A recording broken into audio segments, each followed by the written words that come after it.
Profitons de chaque moment de saigner de ces jours. Ramadan est revenu, Ramadan est de retour dans le meilleur des mois. Oui, tu peux réciter le Coran en faveur de ta mère décédée.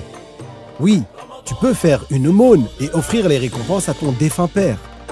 Oui, tu peux accomplir le Hajj pour ton grand-père qui n'a pas pu le faire avant de mourir. Et oui, tu peux offrir des récompenses à tes défunts musulmans. Oui, bien sûr, mais quelles sont les preuves? Qu'ont dit les savants à ce sujet? Et comment répondre à tous ceux qui interdisent ces actes? On vous répond dans un instant. Ramadan, saison de la bonté. Profitons, cueillons ces nobles fruits. Radio Sunnite. Vous écoutez Radio Sunnite, la voix de l'APBIF. Je suis heureux de vous retrouver ce soir pour la suite de notre émission consacrée aux actes accomplis par des vivants et dont les récompenses peuvent être offertes aux morts. Si vous souhaitez voir ou revoir l'émission d'hier, vous trouverez le lien dans la description en dessous de cette vidéo. Hier, nos invités nous ont expliqué que certains actes rapportent des récompenses après la mort, comme la sadaqa jariyah, ou comme le fait d'avoir éduqué son enfant sur la piété, ou aussi le fait d'avoir enseigné la science utile. Ils nous ont également expliqué que le vivant peut être utile aux morts, que ce soit par la récitation du Coran, ou par l'aumône, ou par le fait d'accomplir le Hajj pour un mort ou de jeûner des jours qu'il n'aurait pas jeûné. Mais quelles en sont les preuves? Qu'ont dit les savants des 4 écoles à ce sujet?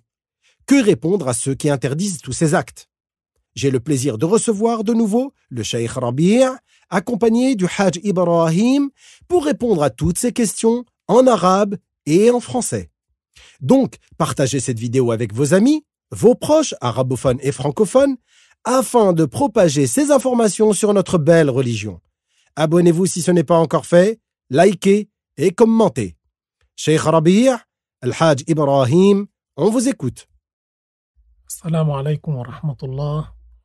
نحن اليوم إن شاء الله نكمل في شرح حديث رسول الله صلى الله عليه وسلم: إذا مات ابن آدم انقطع عمله إلا من 3: صدقة جارية وعلم ينتفع به وولد صالح يدعو له. Assalamu alaikum, bienvenue dans notre émission d'aujourd'hui. Nous poursuivons, bi'idhnillahi ta'ala, la suite du cours précédent au sujet de l'explication du hadith, qui signifie quand la personne meurt, ses actes sont interrompus, sauf la récompense de 3 catégories d'actes. Une au monde dont la récompense se renouvelle, une science qui profite à autrui et un enfant vertueux qui invoque en sa faveur.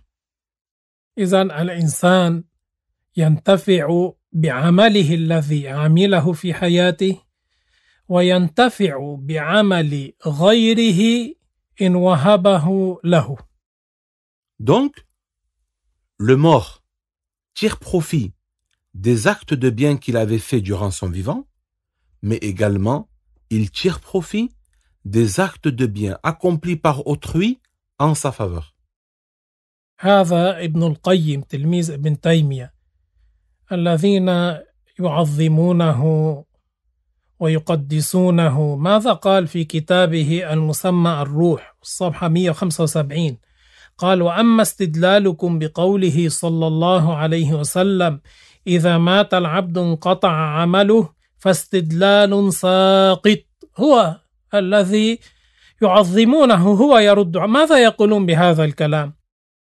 قال هو ابن القيم: فإنه لم يقل أي النبي عليه الصلاة والسلام انقطع انتفاعه، وإنما أخبر عن انقطاع عمله، وأما عمل غيره فهو لعامله، فإن وهبه له وصل إليه ثواب عمل العامل، لا ثواب عمله هو، فالمنقطع شيء والواصل إليه شيء آخر.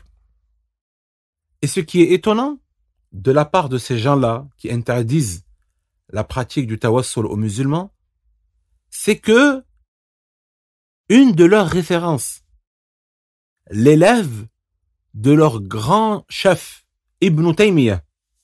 Son élève qui s'appelle Ibn al-Qayyim.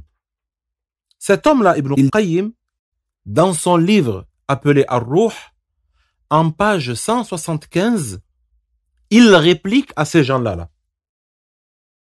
Qu'est-ce qu'il dit? Quant à votre prétention de tirer argument de la parole du messager de Allah, sallallahu alayhi wa sallam, qui signifie que le mort, lorsque la personne meurt, ses actes s'interrompent, sauf la récompense de 3 catégories d'actes, il dit, votre argumentation basée sur ce hadith est fausse. ولم يقل انقطع انتفاعه الرسول إنما قال انقطع عمله.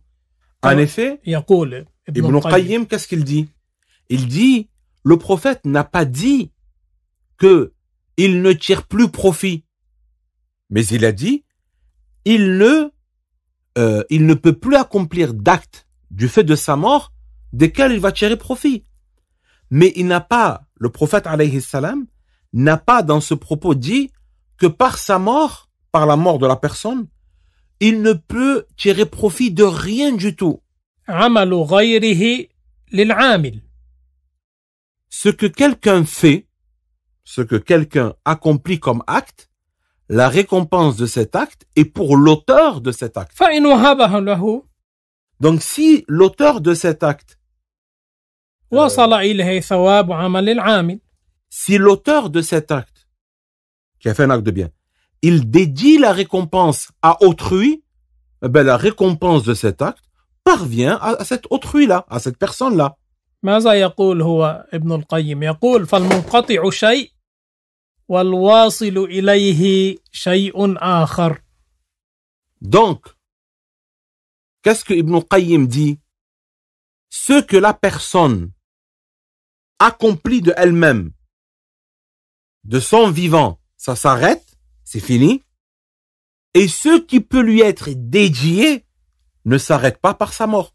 Ce qui peut lui parvenir comme récompense de la part d'autres, ceci ne s'interrompt pas par sa mort. فالميت ينتفع بعمل غيره بإذن الله ولو كان صدقة أو قراءة قرآن.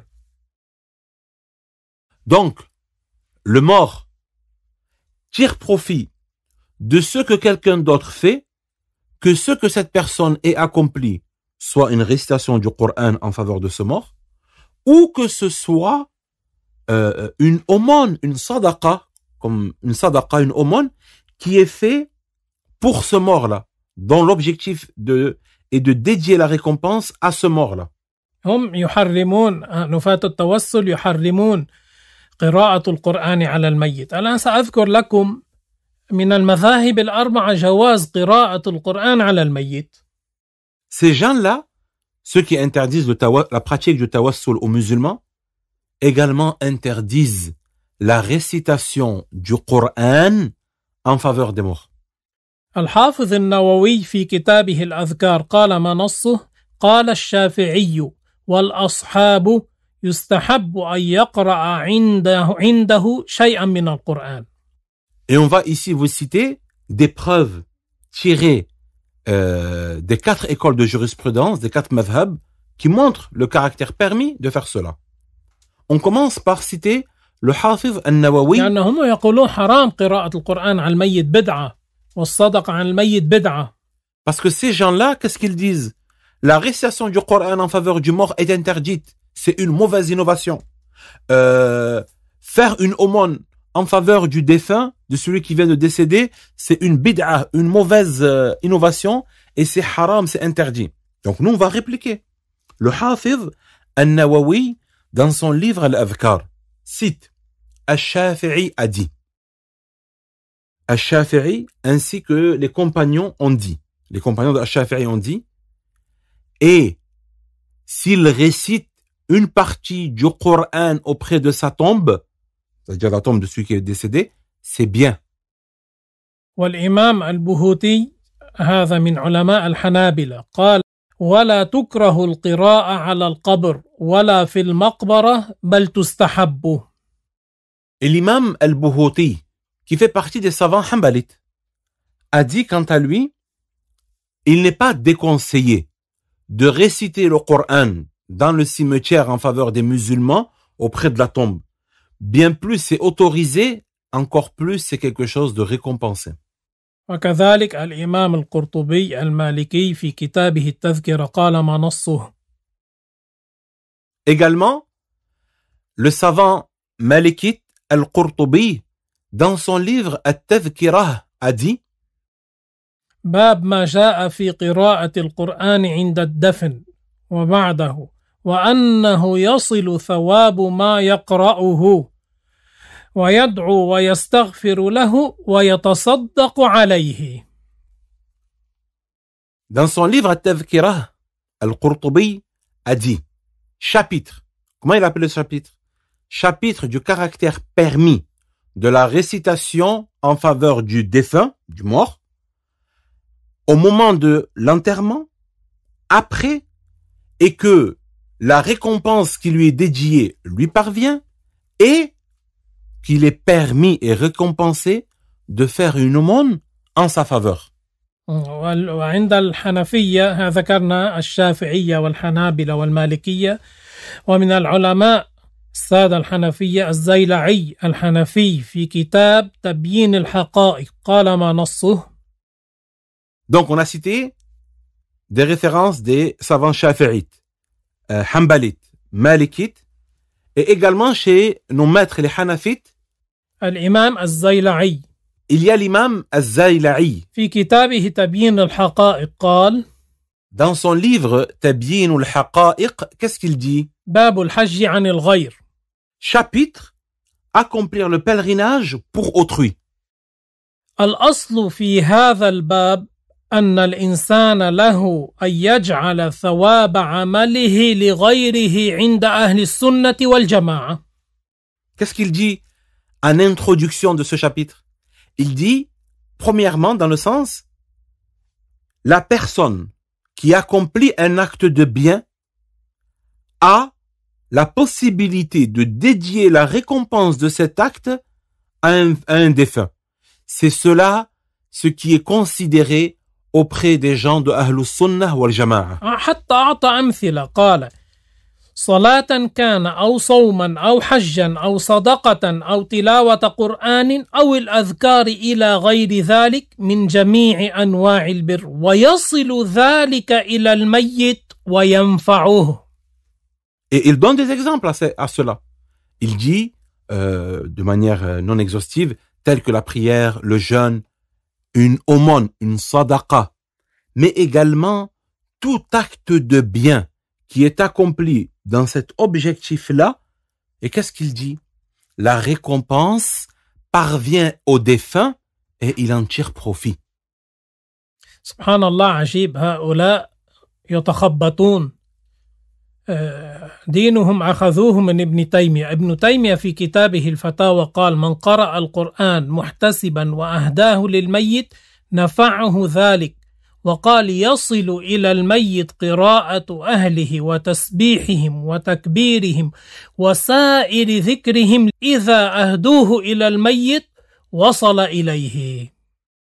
Ce qui est étonnant de ces gens-là, à savoir ceux qui interdisent la pratique du tawassul aux musulmans, c'est que celui de qui ils ont pris leur religion, leur référence, Ibn Taymiyyah lui-même, qu'est-ce qu'il dit? Il dit, si les proches d'un défunt récitent du Coran, font des évocations, du dhikr, du tasbih, du tahlil, des exemples d'évocation de Dieu, et qu'il dédie cela à ce défunt, la récompense lui parvient et il en tire profit.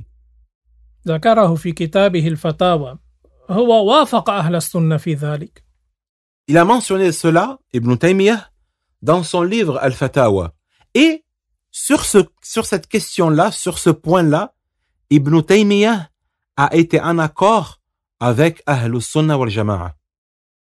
ومن أقوى الأدلة على أن الميت في قبره ينتفع بعمل غيره أن رسول الله صلى الله عليه وسلم مرة دخل جبانة فمر أمام قبرين فقال إنهما ليعذبان وما يعذبان في كبير إثم قال بلى. النبي عليه الصلاة والسلام مر أمام قبرين فقال لأصحابه أنهما يعذبان، ليس أمرا هينا، أثبت الرسول أن سبب ذلك هو من الكبائر. قال عليه الصلاة والسلام أما أحدهما كان يمشي بالنميمة والآخر كان لا يستتر من البول، أي يتضمخ بالبول. Et parmi les preuves les plus éclatantes pour répliquer à ces gens-là, il y a ce qui a été rapporté du messager de Allah, sallallahu alayhi wa sallam, qu'il est passé à proximité de deux tombes. Le messager de Dieu est passé à proximité de deux tombes et il avait dit dans le sens, certes, ils sont en train de se faire châtier. Et la cause pour laquelle ils se font châtier, c'est quelque chose de grave qu'ils commettaient durant leur vivant. Et le messager de Dieu, alayhi salam, a précisé les choses qu'ils commettaient et qui ont été la cause pour chacun des deux de leur châtiment dans la tombe. Il a dit, donc dans le sens, quant à l'un d'entre eux, il commettait la namima, il colportait les paroles des uns aux autres pour semer la discorde entre les musulmans. Et quant à l'autre, il se souillait avec l'urine, c'est-à-dire qu'il salissait son corps quand il urinait. ماذا فعل الرسول عليه الصلاة والسلام؟ طلب بعسيب نخل، جزء من النخل، ورق النخل الأخضر، فشقه إلى اثنين وغرس على هذا القبر واحدة وعلى القبر الآخر. قال لعل الله يخفف به عنهما. لماذا؟ لأن هذا الجزء الأخضر يذكر الله، فينتفع الميت بمجاورة هذا الغصن الذي يذكر الله تعالى، فما بالك بالمؤمن الذي يقرأ القرآن؟ هذا أحسن أقوى، لأن المؤمن هو أفضل من جذع النخل، فهذا يكون أقوى وأحسن. لكن يشترط للإنسان إن أراد أن يقرأ القرآن ويجعل الثواب للميت يقول اللهم إما ابتداء أو بعد القراءة اللهم أوصل ما قرأت من القرآن إلى فلان أو ابن فلان، إلى فلان مثلا.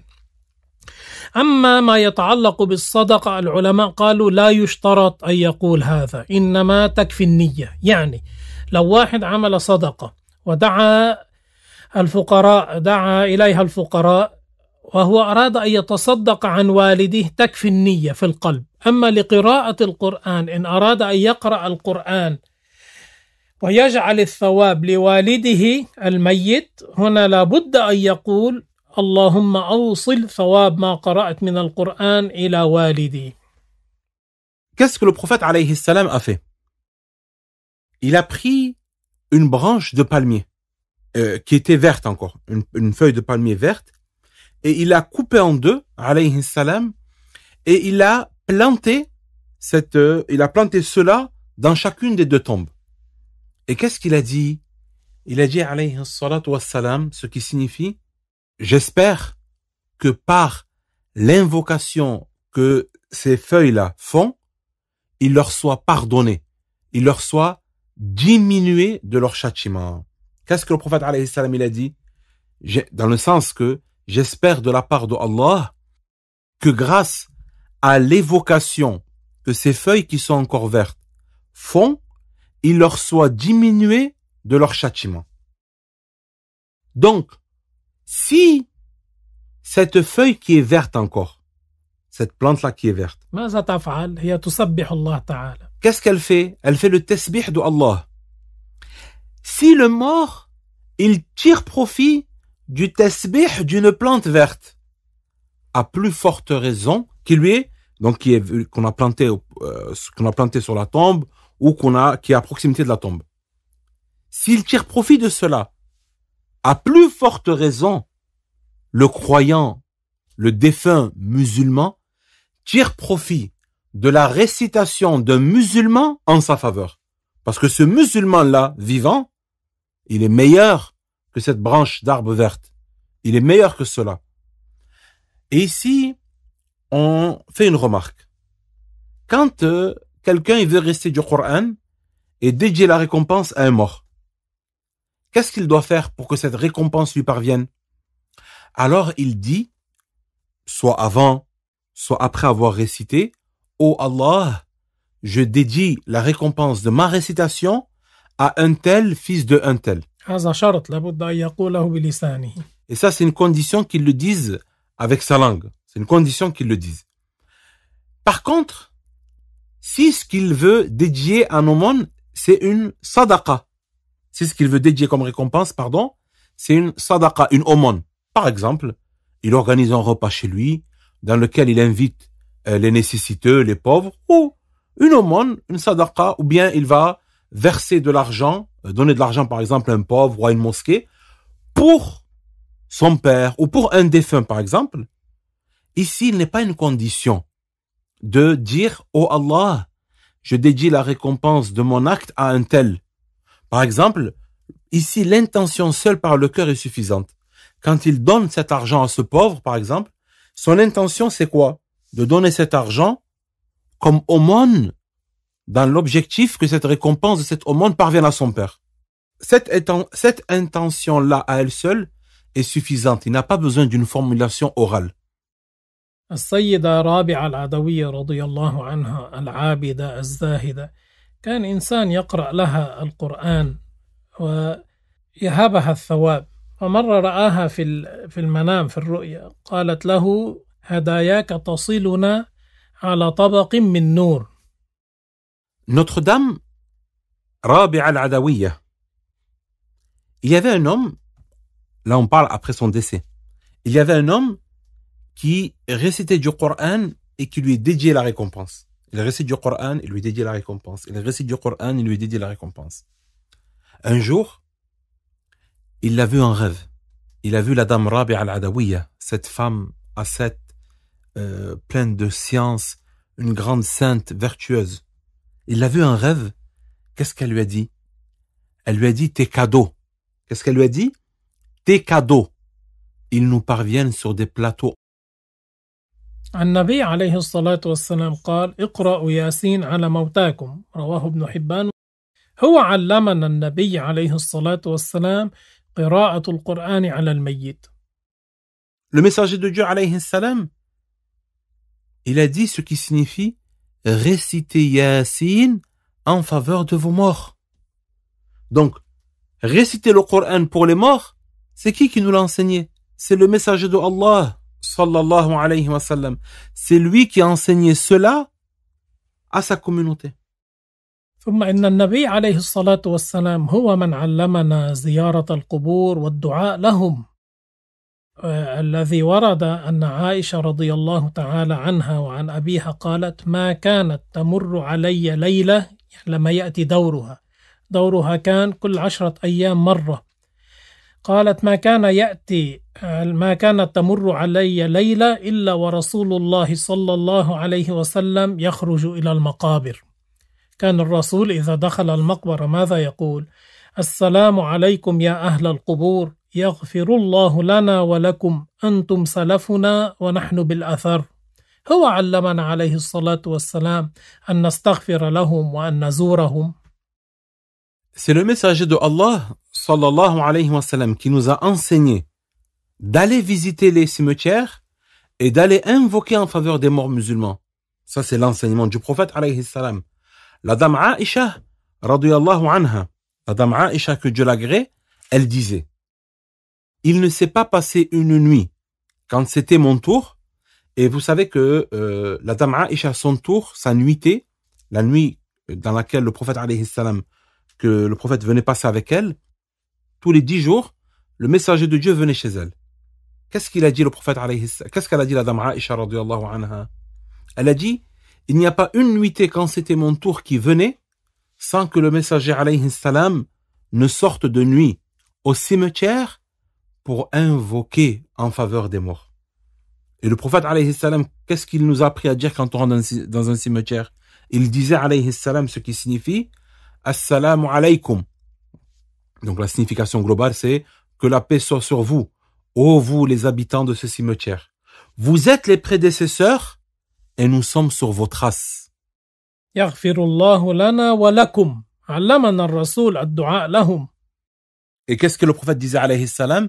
Il nous a enseigné à invoquer en leur faveur et il disait, ce qui signifie que Dieu nous pardonne à nous ainsi qu'à vous. لو كانوا لا يسمعون لا ينتفعون الرسول كيف يقول السلام عليكم يسلم على حجر؟ Et si ces morts-là, ils n'entendaient pas, ne tiraient pas profit, ça veut dire quoi? Que le prophète, il passe le salam à des pierres? C'est ça que ça veut dire? العلماء قالوا شعور الميت أقوى ما يكون ليلة الجمعة إلى صبيحة السبت.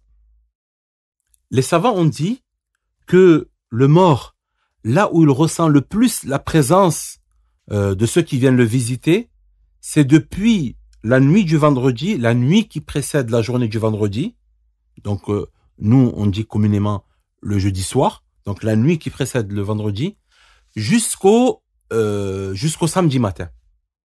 إذن الإنسان ما يعمله المسلم من الأعمال الصالحة يستفيد ثوابا بفضل الله ورحمته هو كان سبب لهذا العمل الصالح. أما ما يستفيده من عمل غيره من المسلمين هذا استفاده من غير أن يكون له سعي فيه. هذا هو تفسير الآية.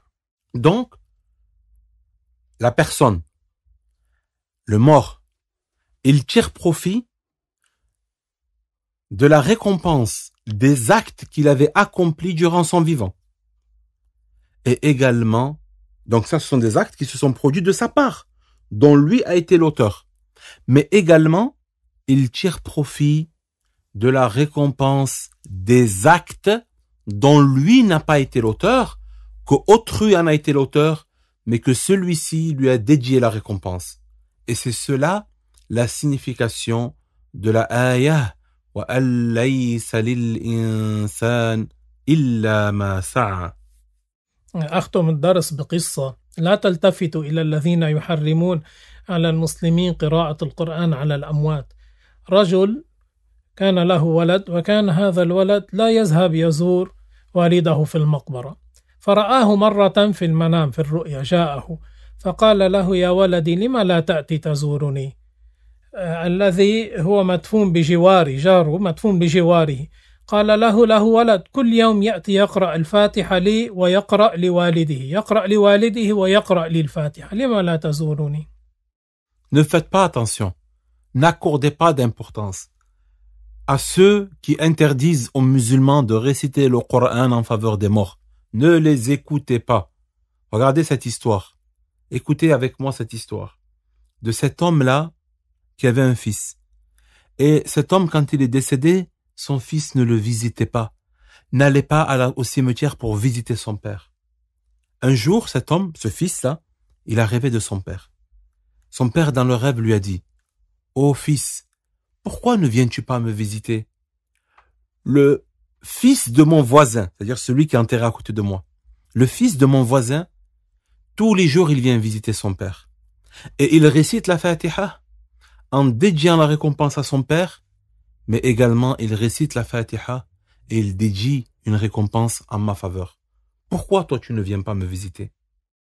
ثم ما أوصيكم به أن يعلم الواحد منا أولاده بدل أن يطلع يوم الأحد للنزهة ويتمشى في الغابة أو يذهب إلى البحر، يأخذ أولاده إلى المقابر ليدعو للمسلمين ويستغفرون لهم.